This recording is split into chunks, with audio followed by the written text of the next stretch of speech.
الرحیم. طالبانو ورونو بله نوعه چې ده له علومو د قرآن نه کنایي و تعریض ده. یو کنایي د طالبانو ورونو یو تعریض ده. دا دواړه مو وپېژنئ. قرآن کې هم کنایي سته ده او هم قرآن کې تعریض سته ده. ځکه دا د دې باب نه را شروع سو مجاز قرآن کې سته او که نسته راځه تر دې چې خبر راورسوله. قرآن کې تعریض هم سته او په قرآن کې څوک هم سته کنایي هم سته. کنایي چا ته وایي طالبانو ورونو؟ امام سیوطیو د هغه علماو خو فرق بحث کړی ده. امام سیوطي د امام سبکي نه نقل کړی، وایي ده یو کتاب جوړ کړی الاعجاز فی الفرق بین الکنایة والتعریض. د کنایي او د تعریض په مابین کې فرق ده. دا فرق طالبانو داسې د کنایي دې ته ویل کېږي. طالبانو ځان پوه کوي، اسانه کوم انشاءالله. کنایي دې ته ویل کېږي چې لفظ مستعمل سوی په خپله معنا کې وي خو مراد خپله معنا ترېنه نه وي. دې ته څه وایي؟ دې ته طالبانو کنایي وایي. لفظ مستعمل سی په خپله معنا کې خو مراد ترېنه هغه لازم د معنا موضوع له وي. مونږ تاسې په منطقو کې یوه خبر کوو، معنا مطابقي، معنا تضمني، معنا التزامي. لفظ مستعمل سوی په خپله معنا کې وي خو مراد ترېنه خپله معنا نه، هغه لازم د معنا وي ترېنه. دې ته څه وایي؟ کنایي ورته وایي. اوس هم زه پې پوی کوم طالبانو ورونو ورته غوږ صحیح. زید کثیر الرماد ده. زید چې دا سپیان یې ډېر بې زړه دي. د زید سپیان ډېر بې زړه دي. دا خو د زید سپیان ډېر بې زړه دي. زید جبان الکلب ده. سپیان یې ډېر بې زړه دي. دا سپیان یې ډېر بې زړه دي لفظ استعمال سوی په خپله معنا کې خو د لفظ چې استعمال یې په خپله معنا کې راغلی خو مراد ترنه خپله معنا نه ده. مطلب یې دا ده ځکه د سپیو ډېر بې زړه دي، میلمانه ډېر راځي، ته کم یې ورته وغاپي. دومره ډېرې غپلي دي چې اوس تی ستړي سوي دي، غاپي نه. په مطلب پوه سوئ؟ ګوره لفظ مستعمل سو په خپله معنا کې، صحیح ده، خو خپله معنا تر مراد نه ده، لازمه معنا اتر نه مراد ده. یعنی معنا میلمانه یې ډېر دي. زید کثیر الرماد ده. ایرې ډېرې دي د زید. د زید ایرې ډېرې دي. اوس د زید ایرې ډېرې دي. دې خو رښتیا هم ایرې ډېرې دي. صحیح ده؟ لفظ مستعمل په خپله معنا کې ده خو دلته مراد د دې ویونکي دا خپله معنا نه ده تر مراد، بلکې لازم د معنا چې د چا ایرې ډېرې وي د هغه سره لازم څوک وي؟ میلمانه یې ډېر وي. صحیح ده؟ کثیر الرماد ده. او الله قرآن کې څه وایي؟ اوس خو مو پېژانده لفظ مستعمل سوی په خپله معنا کې وي خو د ویونکي معنا مراده دلته خپله معنا موضوع له نه وي، لازم د معنا وي. دې ته کنایي وایي. قل نار جهنم اشد حرا. ووایه دوی ته یې د الله رسوله نار جهنم، اور د جهنم، اشد حرا، سخت ده له حیثیت د حرارت د دنیا له اورونو نه. النار اشد حرا لفظ مستعمل سوی په خپله معنا کې خو دلته لازم د معنا ترنه مراد ده. لازم د معنا دا ده که دوی ایمان رانوړ، مجاهده و جهاد و قرباني و اعمال یې ونه کړل، نو تاسې به مرننه وځئ. دا کنایي ده. قل نار جهنم اشد حرا، لفظ مستعمل سوی په خپله معنا کې ده، خو لازم د معنا یې تر مراد ده. لازم د معنا یې چی سو؟ یعنی معنا که تاسې اعمالونه کوي، بد عملیو کې تاسې به مرننه وځئ. اصل کې دا کنایي ده. خبر پوه شو؟ دې ته مونږ کنایي وایو. او تعریض چاته وایي؟ تعریض دې ته ویل کېږي چې لفظ مستعمل سوی په خپله معنا کې وي، نه خپله معنا ترنه مراد وي، نه لازمه معنا، نه خپله معنا نه لازمه معنا، بلکې په دې کې داسې اشاره وي بلې معنا ته چې هغه نه معنا مطابقي وي، نه معنا التزامي معنا وي، یو هم نه. دې ته طالبانو څه وایي؟ دې ته تعریض وایي. لکه ګوره طالبانو ورونو، یو سړی چیرته لاړ غریب ته، نو یو خان ته کېناست، ورته وایي والله چې سخت غریب سړی یم که نه، سخت محتاج یم. اوس انی محتاجون دی ویلې، نو انی محتاجون خپله معنا موضوع له یې چې ردام نه ده مراده. اگر چې لفظ مستعمل په خپله معنا کې ده، دی خو محتاج ده. لفظ مستعمل په خپله معنا کې ده، خو دا ترنه مراد نه ده. لازم د معنا هم ترنه مراد نه ده، بلکې دې کې یو قسم اشاره د یوې بلې معنا ته کومک را سره وکړه. خبر باندې پوه سوئ؟ دې ته څه وایي؟ دې ته تعریض وایي. کله چې حضرت ابراهیم علیه السلام بوتان مات کړل، بیا بوت د تبرې راواخیست، د غټ بوت په غاړه کې ور واچاو. هغوی چې بیرته له اختر نه راغلل، بوتان یې ماتول. وی دا چا کړي دي؟ نو هغه ورته ویلې ابراهیم علیه السلام بل فعله کبیرهم هذا، دا خو دا غټ خدای دا کار کړی دی. ما زه څه خبر یم؟ خو دا غټ خدای په غاړه باندې تبر ایښی ده، دا غټ خدای مو دا واړه خدایان مات کړي دي. بل فعله کبیرهم هذا، معنا لفظ مستعمل ده په خپله معنا کې، خپله معنا هم نه ده ترنه مراده، لازم د معنا هم نه ده ترنه مراده، بلکې دې کې دلته یوه بله معنا ته اشاره ده چې هغه نه معنا مطابقي ده، نه معنا التزامي ده، یوې بلې معنا ته اشاره ده. هغه معنا دا ده چې ښه ما تاسو ته وویلې دا لوی خدای دا کار کړی ده، نو دوی به څه ووایي؟ لوی خدای دا کار کړی، دغه بوت دا خو یې نشي کولی. ښه نه شي کولی؟ نه. نو چې نه شي کولی، نو چې دی دومره عاجز ده چې دا نور خدایان نسي وهلی، نه ساتلی سي، نو چې نه ساتلی، نو موږ به څنګه وساتي؟ هېڅ شی نسي کولی دا خدای. خو دا د په غاړه کې چې دا هغه ور اچولی، دا واړه خدایان ده نه دي کړي. ولې؟ ځکه دی عاجز ده. چې دی عاجز ده، نو بیا موږ سره څه کومک دوی کولی سي؟ موږ څه کمقلان یو چې له ده نه کومک غواړو؟ کمقل یو. نو طالبانو دا تعریض ده. اصل کې تعریض چاته وایي؟ لفظ مستعمل سي په خپله معنا کې، نه خپله معنا مراد، نه لازم د معنا موضوع له مراد، بلکې یوې بلې معنا ته پکې اشاره وي. دې ته تعریض وایي. چا دا کار وکړی؟ ابراهیم علیه السلام د بوتان بل فعله کبیرهم، دا غټ خدای کړي.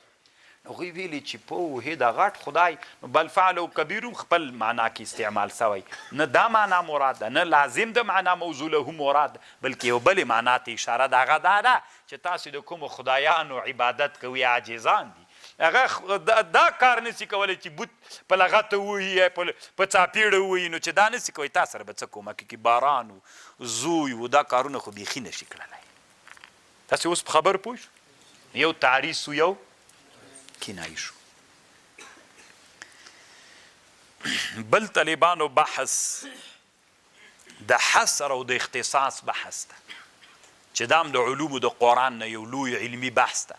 حصر طالبانو اثبات د ملفوظ نفی د معادات ویل کیږي، او حصر بیا درې قسمه را تاسې مختصر کې ویلی: حصر افراد، حصر تعین، حصر قلب.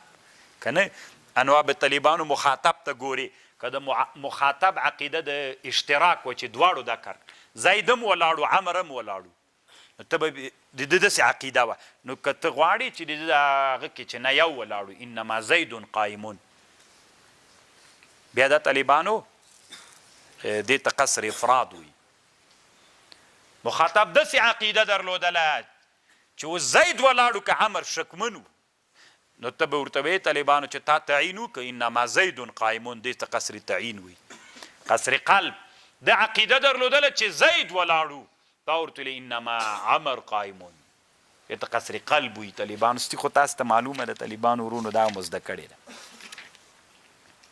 او بل بحث طالبانو د ایجاز او د اتناب د علومو د قرآن نه بل بحث ده ایجاز او اتناب ده.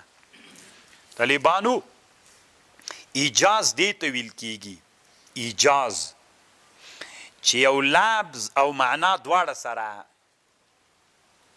معنا ایجاز دې ته ویل کیږي چې لفظ وړکی وي معنا یې غټه وي، دې ته ایجاز وي. اتناب دې ته ویل کیږي چې معنا وړه وي، معنا وړه وي الفاظ ډیر وي پې، دې ته اتناب وي. یو مساوات ته مساوات دې ته ویل کیږي چې لفظ و معنا دواړه څوک وي.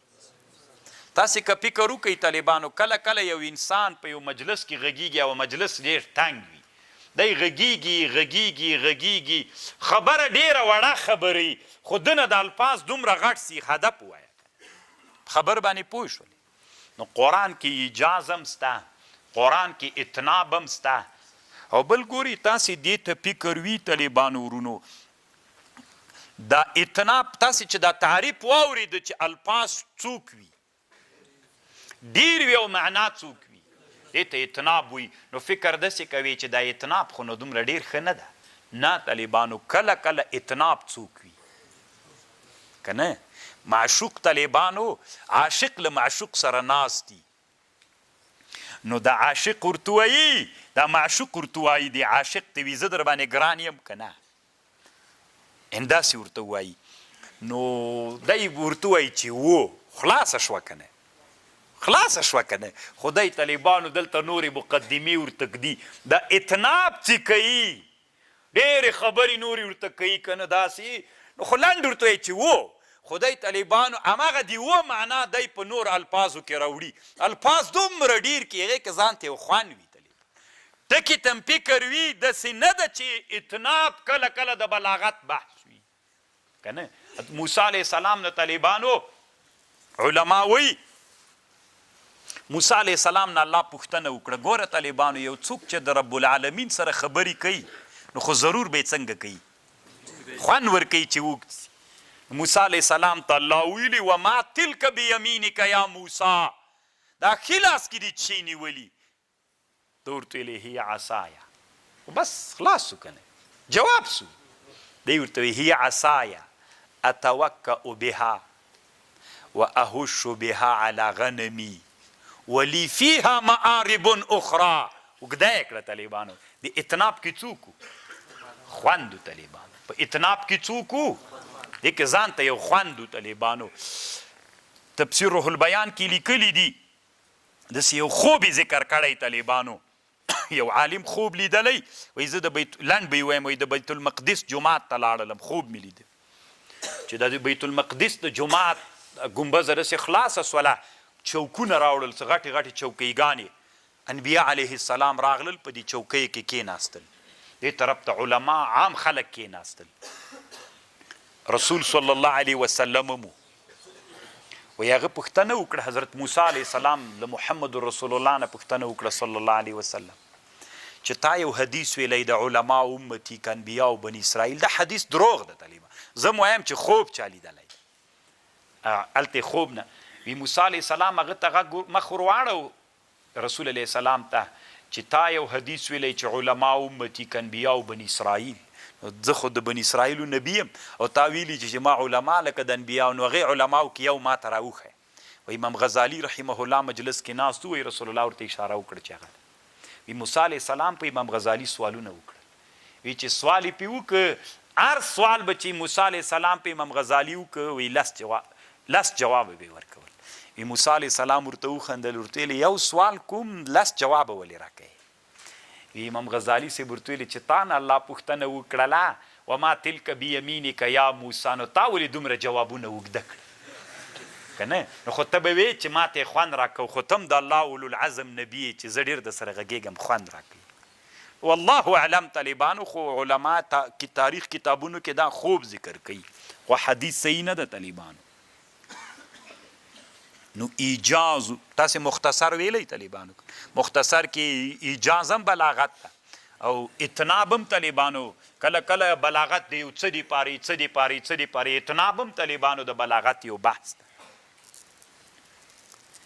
خو یوه خبر د سره واورئ طالبانو، یو ته ایجاز د قصر وایي. ایجاز د قصر دې ته ویل کیږي چې الفاظ ډېر لنډ وي او معنا ډېره غټه معنا پکې پرته وي، دې ته څه وایي؟ دې ته ایجاز وایي. او دا مسئله طالبانو نبی علیه السلام وی اوتیتو جوامع الکلم، ما ته راکړل سوي دي جوامع الکلم راکړل سوي دي طالبانو. و انما لامرئ ما نوی، څومره وړه جمله ده، څومره ډېرې معناوې پکې پرتې دي، ډېرې معناوې پکې پرتې دي.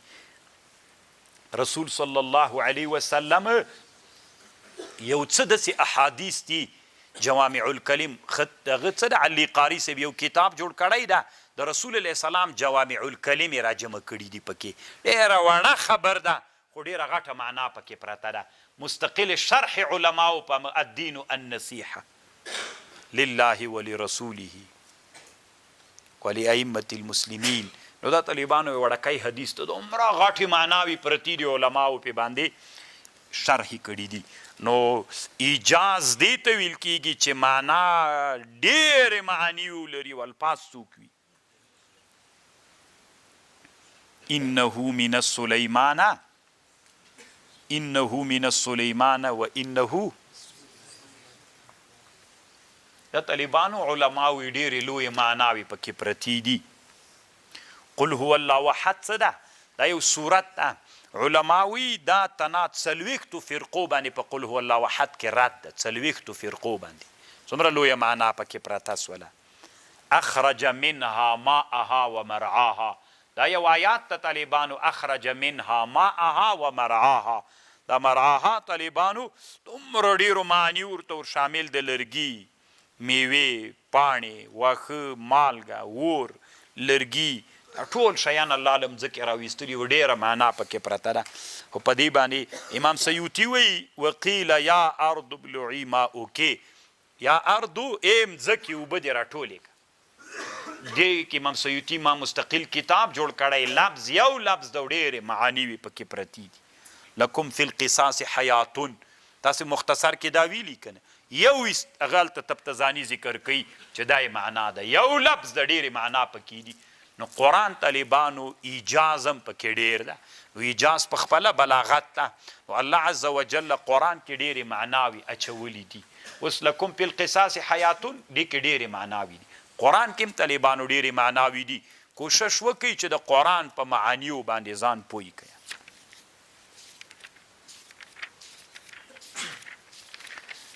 او بله طالبانو د اتناب فواید، امام سیوطي دلته د اتناب ګټې ذکر کوي. یو له هغې نه طالبانو تکریر د تکرار، د تکرار هم کله کله طالبانو مفید وي. تکرار د دې دپاره وي چې هغه شی د مخاطبینو په ذهن کې ښه تقرر ونیسي. الله عز وجل قرآن کې وی وصرفنا فيه من الوعید لعلهم يتقون او يحدث لهم ذکرا. الله وی ځکه زه تکرار کوم او يحدث لهم ذکرا چې دوی ته پند سي. کله یو شی چې چاته تکراروي نو هغه د ده دپاره سبب د پند ګرځېږي. علماو سوال کوي چې قرآن کې الله عز وجل دا قیسې ولې تکرار کړي دي؟ که نه دا قیسې بعضې قیسې ډېرې تکرار قرآن کې راغلي دي. نو یوه پیدا یې دا د طالبانو ورونو چې تکرار راغلي. بدرالدین ابن جماعه یو عالم تیر سوی و یو کتاب جوړ کړی سیوطي وی المنتقص فی فوائد تکرار القصص، د قرآن کې د قصو د تکرار وجه. ما خپله دا کتاب ډېر ولټو طالبانو، لا مې نه ده پیدا کړی. نو هغه دا ده چې ارجې کې یو خو دا ده دا تکرار د قیسو د دې دپاره راغلي دي قرآن کې انسان د انبیاو علیه السلام چې کومې قیسې راغلي دي انسان ډېر زر یاغي کېږي چې لږ داسې زندګي برابره سي یاغي سي نو قیسې ورته ذکر کړه چې یاغیتوب نه بیرته راټیټ سي یو دا حکمت پکې ده او بل حکمت د پند دپاره او بل حکمت پکې دا ده چې دا قیسې الله دا قیسې ځکه تکرار راغلي هر جې کې چې یوه قیسه راغلي بل جې کې چې راغلي بعضې داسې الفاظو زیادتونه پکې راغلي دي چې مخکې تېر هغه کې نشته ده په خاطر باندې نو علما وی نو بیا د یوسف علیه السلام قیسه ولې یو وارې راغلي نو علما وی چونکې هلته د ښځې قیسه ده نو مناسبه دا ده چې همغه یو وارې هغه ذکر سوی ولی تکرار ته عزتي ضرورت نسته ځکه تشبیب پکې ده تشبیب دې ته وایي طالبانو ورونو چې یو مجلس کې د یو هلک صفت بیانوي خلک پرې راتیزوي یا د یوې ښځې صفت بیانوي خلک پرې باندې راتیزوي نو دې ته تشبیب وایي نو دا د یوسف علیه السلام قیسه کې اصل کې دا خبره ده هغه مناسبه دا وي طالبانو چې ډېر عزتي ذکر نه کړي دا باب که نه انسانان ورته راهڅول کېږي تحدیث دې ته کېږي تر ټولو نه ښه جواب هم دا د طالبانو ورونو چې نورې قیسې الله ځکه ذکر تکرار راوړي یوسف علیه السلام قیسه یې تکرار نه ده راوړي ځکه په نورو قیسو کې د نورو انبیاو د امتونو د هلاکت قیسې دي نو هغه انسانانو ته عبرتونه دي پندونه دي انسانان کوي چې تاسې به م الله داسې هلاک کړي نو هغه د انسانانو لارې ته راوستل دي چې انسان په لاره باندې لاړ شي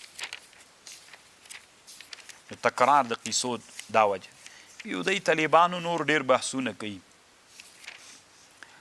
او یوه خبر دلته دا د قاعده ذکر کوي چې دې ټکي تنپی کوي طالبانو نفی د مبالغې د پیل دا مستلزمه نفی د اصل پیل نه ده دا یوه قاعده د طالبانو ورونو دې باندې لږ ځان را سره پوه کړي نفیه د مبالغې پیل فیل دا مستلزمه د نفی د اصل پیل نه ده ګوره الله چې دا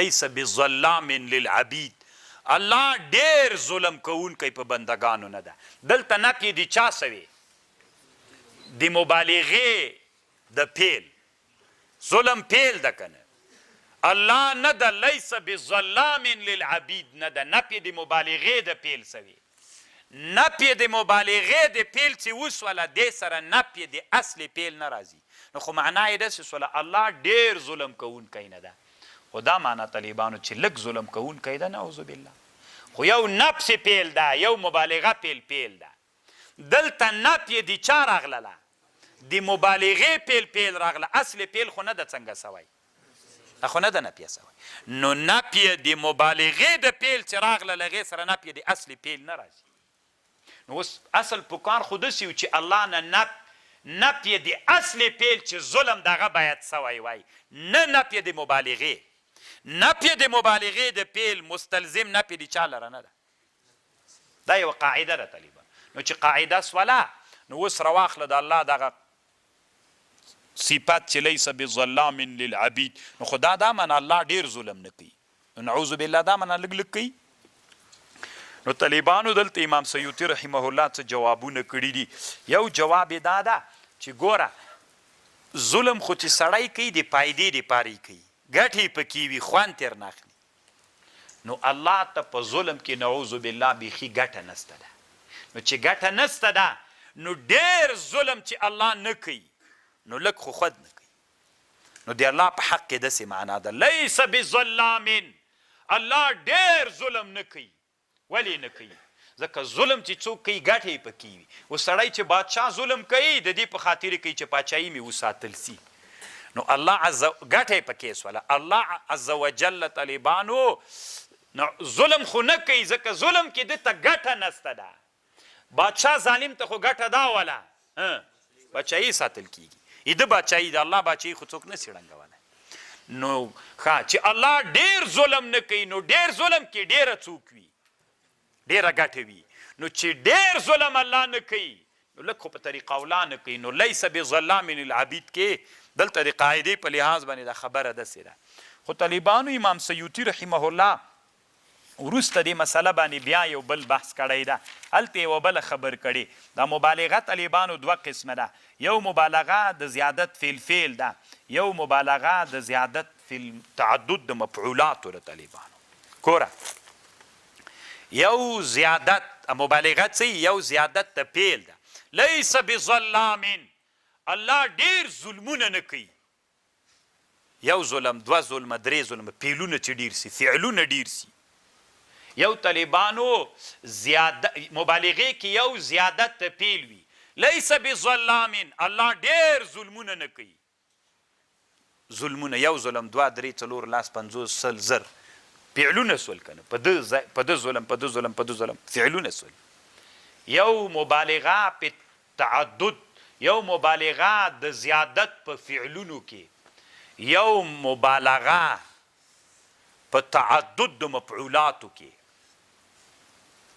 لیس بظلام الله داسې ظلم نه کوي چې په زید په عمر په ډیر ظلمونه او طالبانو دا یوه معنا ده بله معنا یې دا ده چې تعدد د مفعولات وي لیس بظلام یعنې ګوره یو خو د مبالغه د فعلونو یو مبالغه د مفعولاتو فعل یو وي الله ظلام نه ده یعنې په ډیرو خلکو ظلم نه کوي په ډیرو خلکو څوک نه کوي ظلم نه کوي طالبانو یوه خبر امام سیوطي رحمه خو طالبانو تر ټولو نه دی وایي امام سیوطي وایي ښه خبر دا ده چې د الله د مبالغې صیغې چې راغلي دي نو هغې نه مطلب نفی دی هغه تعدد د مفعولاتو ده لیس بظلام الله ډیر ظلمونه نه کوي دا معنا دی الله په حق کې مراد نه ده لیس بظلام الله په ډیرو خلکو باندې ظلم نه کوي په ډیرو خلکو باندې ظلم نه کوي چې مفعولات ډیر ظلمونه نه کوي په ډیرو خلکو باندې ظلم نه کوي د الله د مبالغې صیغه امام سیوطي وایي د الله په حق کې د مفعولاتو په معنا ده په ډیرو خلکو ظلم نه کوي دا یې مطلب ده نو په ډیرو خلکو چې ظلم ونه کړي نو په لږ خو یې خود نه کوي الله په حق کې وي دا ترنه مراد ده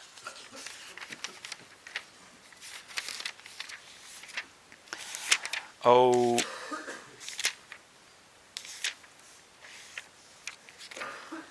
بله طالبانو بله نوعه له علومو د قرآن نه چې ده هغه بدایع د قرآن دي بدیع موږ تاسو طالبانو یو بحث کوو بدیع مختصر کې که نه علم معانی علم بیان علم بدیع دا بدیع د قرآن بیا بدیع طالبانو ډیر شیان لري موږ مختصر کیو خو یو ټکي ته تاسې فکر وي طالبانو ورونو مختصر المعانی کې تبتزانی چې کم شیان راوړي امام سیود دغه هره زمانه کې د بدیع شیان په بله زمانه کې وروسته ډیر سوي دي اوس امام سیوطي په عقود الجمان کې داسې شیانو د بدیع ته اشاره کړې ده چې هغه مخکینی علماو نه دي بیا ذکر کړي ځکه دا بدایع زیاتیږي هلته یو بحث ذکر کوي چې تلمیح ورته وایي که تملیح ورته وایي چې دا هلته بیا په مختصر کې نشته ده څو شیان دی ذکر کوي چې هلته دی وی چې په تلخیص او په مختصر کې نشته ده اوس مثلا طالبانو ایهام ده ایهام دې ته ویل کیږي یو شی دوه معناوي لري یوه قریبه معنا لري یوه بعیده معنا لري که ته بعیده معنا مراد کې دې ته توریه او ایهام وي که نه چې بعیده معنا مراد کې خو طالبانو امام سیوطي قربان شمه د معتزلي نه مثال راوړی جارالله زمخشري نه د طالبانو معتزلي دا زوی مړی ده پرون موږ وویلې الرحمن علی العرش استوا استوا دوه معناوې لري یوه قریبه معنا وه یوه بعیده معنا وه چې استولا وه نو طالبانو چې ته د بعیده معنا ترنه مراد کې چې استولا سوه دا څوک سو ته ایهام و توریه وي شی دوه معناوې لري قریبه او بعیده ته کومه معنا تر مراد دا جارالله زمخشري طالبانو تفسیر کشاف کې مثال څوک ذکر کړی دغه استولا دې ته ایهام و نو دم دا مثال راوړی طالبان امام سیوطي رحمه الله ستی بیا خو نو ډېر مثالونه ذکر کړي تر تیر بسو طالبان دا نو دومره ډېر هغه نه ده تجنیس ده جناس ده تعدیل ده تجرید ده تنکید ده ترتیب ده تضمین ده جمع او تقسیم ده جمع او تفریق ده چې دا ټول انواع د بدیع نه دي موږ تاسې په دې باندې مستقل بحثونه کوو کتابونو کې بله نوع طالبانو له علومو د قرآن نه فواصل د آیتونو دي. یوه سجعه د طالبانو په غیر له قرآن نه سجعه ورته وایي. سجعه دې ته ویل کېږي چې هغه آخر حرف طالبانو سره برابر وي، که نه لکه شعر چې سړی راوړي نو هغه آخر حرف یې هغه وي څه ورته وایي برابر وي. او قرآن کې دې ته بیا سجعه د کفتر اواز ته وایي. نو علما وایي دې ته به سجعه نه وایي. د قرآن لکه اذا الشمس كورت واذا النجوم انكدرت واذا الجبال سيرت تی د طالبانو دې ته به سجعه نه وایي، دې ته به څه وایي فاصله به ورته وایي، فواصل دې ته وایي طالبان. چې علما په دې نو علما وایي چې دا سجعه او فاصله خو چې دا محموده ده، نو چې محموده ده ولې ټول قرآن څوک نه ده بیا؟ ټول قرآن کې ولې فاصلې نشته ده؟ ټول قرآن باید همداسې وایي کنه لکه اذا الشمس كورت والضحى والليل اذا سجى ما ودعت ربك وما قلى. ټول ولې مسجع او فاصله نشته پکې. به جواب امام سیوطي کړی، نقل علامه شهاب الدین خفاجي نه کړی.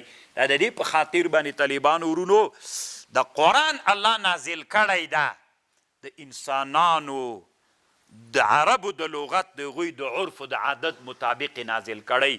نو عرف عادت کې طالبانو ټولې خبرې مسجعې وي، که بعضې قرآن هم طالبانو بعضې مسجعه ده او بعضې غیر مسجعه ده، بعضې فاصلې لري او بعضې فاصله نه لري طالبانو. دې په خاطر باندې طالبانو د قرآن یوه لوی اعجاز دا ده. د قرآن یو اعجاز، هر عالم خپل طرز لري طالبانو. لیکل څه دي؟ لیکل تاسې چې د دنیا د علماو تصنیف وګورئ، هر عالم تصنیف پېژندل کیږي.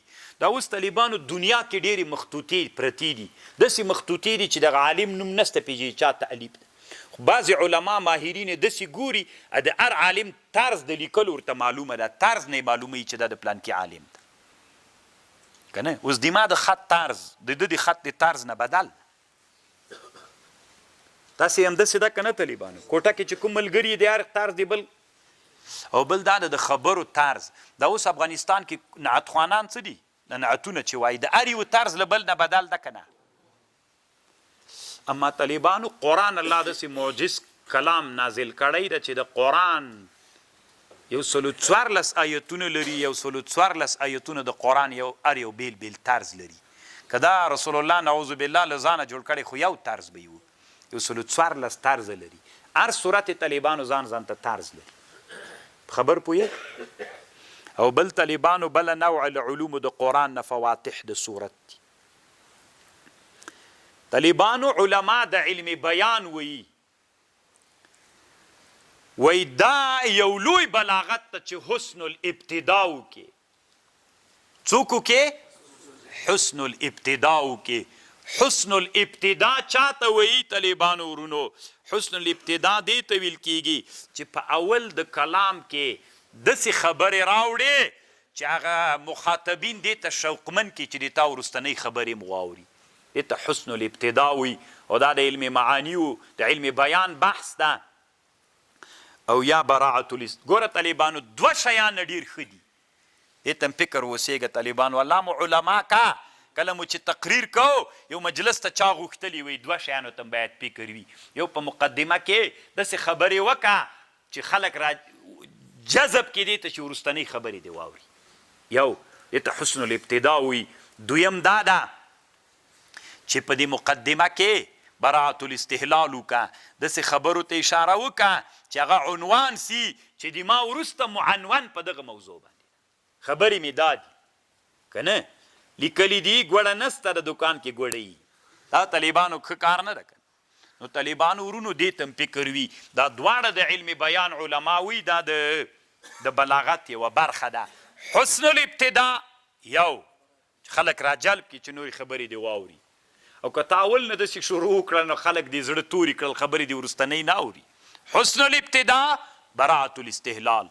طالبانو ورونو قرآن معجز ځکه ده ځکه قرآن چې ده وار له واره چې شروع وکړله وارله واره قرآن شروع په الحمدلله باندې وکړله حسن الابتدا سوله حسن الابتدا دا سوله ځکه الحمدلله کې ټول علوم را جمع دي یو خو حسن الابتدا سوله الف لام میم را الحمد لله رب العالمین حسن الابتدا راغله الحمد لله رب العالمین کم رب العالمین الرحمن الرحیم مالک یوم الدین نو دا طالبانو الحمدلله کې حسن الابتدا سوله او په الحمدلله کې طالبانو براعة الاستهلال هم ده براعة الاستهلال دا مطلب الحمدلله کې توحید ته اشاره ده هغه علوم چې الحمدلله کې راجمع دي هغو ته اشاره ده دا ټول په قرآن کې سته خبر باندې پوه شو هم براعة الاستهلال راغی او هم حسن الابتدا راغله دا د علم بلاغت برخه ده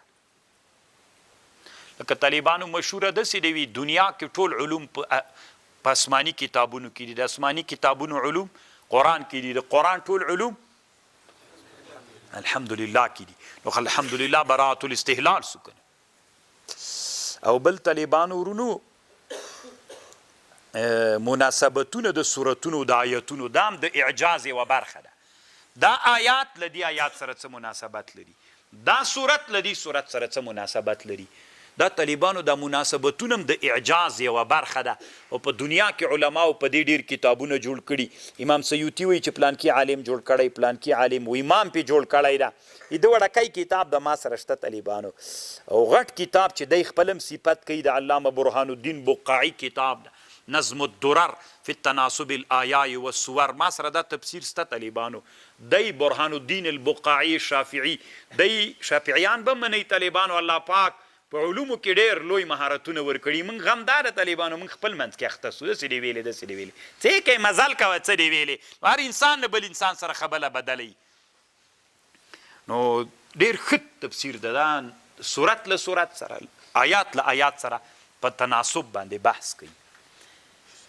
او اول په دې باره کې چې چا کتاب جوړ کړی د ابوبکر نیسابوري نومیږي وی د اولینی کتاب جوړ کړی امام رازي رحمه الله نه نقل کړی دلته سیوطي و امام رازي صاحب وایي که سړی دې ته متوجه سي چې نظم د آیتونو د صورتونو د ربط سره دې ته لږ نو دی به په دې پوه سي چې قرآن څومره معجز کتاب ده چې یو آیت له بل آیت سره ربط لري بې ربطه نه ده یو صورت له بل صورت سره بې ربطه نه ده نو دی به په دې باندې پوه سي چې د قرآن ډېر معجز کتاب ده اما زه خپله طالبانو دې بحث ته په ترجمه کې ډېره توجه نه کوم ځکه د ما عادت دا ده زه یم باید مهم شیان مونږ زده کړو کوم شی چې مونږ ته ډېر مهم دی بیا د هغې ته طالبانو وهڅو دا هغه ډېره عمیقه مسئله ده طالبانو مونږ دا منلې ده چې قرآن معجز ده که چا من حیث اللفظ نه منه بیا به له هغوی سره بحث کوو اوس طالبانو غلامان سته اوس زمانه کې نو موږ که د غلامانو مسلې زده کوو مدبر داسې ده هغه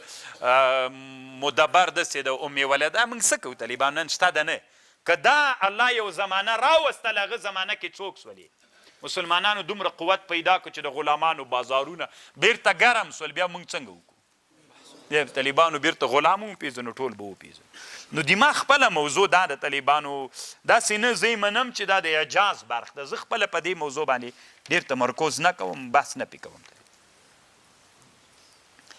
او بل دا د طالبانو فواتح اول د صورت او آخر د صورت دا هم یو بل له علومو د قرآن نه د امام سیوطي وایي ما په دې باندې کتاب جوړ کړی مراسد الاطلاع فی التناسب المقاطع والمطالع اول د قرآن له آخر د قرآن سره ربط لري هر صورت اول و آخر هم ربط سره لري یو خو آیت له آیت صورت له صورت سره ربط ده یو اول د صورت له آخر د صورت سره ربط دا یو بله موضوع د علومو د قرآن نه دام د اعجاز یوه برخه په دې باندې امام سیوطي وایي زه او بل دا د طالبانو بله برخه له علومو د قرآن نه دا د مشتبهات یو خو متشابهات و یو مشتبهات اشتباه بعضې صورت آیات طالبانو دی بل آیات سره اشتباه راغلي لکه ګور الله قرآن کې وایي وادخلوا الباب سجدا وقولوا حطة وادخلوا الباب ننوځئ د بیت المقدس په هغه دروازه باندې د سجدې په حالت کې وقولوا حطة وایئ دا یو دا په صورت بقر کې راغلی صورت اعراف کې بیا داسې راغلی وقولوا حطة وادخلوا الباب سجدا دې کرتم پام سته طالبانو وادخلوا الباب سجدا وقولوا حطة دا آیات بل چرته راغلی بیا بل جي کې وقولوا حطة وادخلوا الباب سجدا. نو دا طالبان یو قسم هغه قاري ته اشتباه پیدا کیږي. نو دا د قرآن د علومو نه یو بل بحث ته چې دی ته مشتبهات د قرآن وي. نو دا موضوع طالبان زتی بس دی انشاءالله سبا ته بیا په اعجاز د قرآن باندې یو څو نور موضوعات دي بیا به چهارشنبې پورې شروع کوو.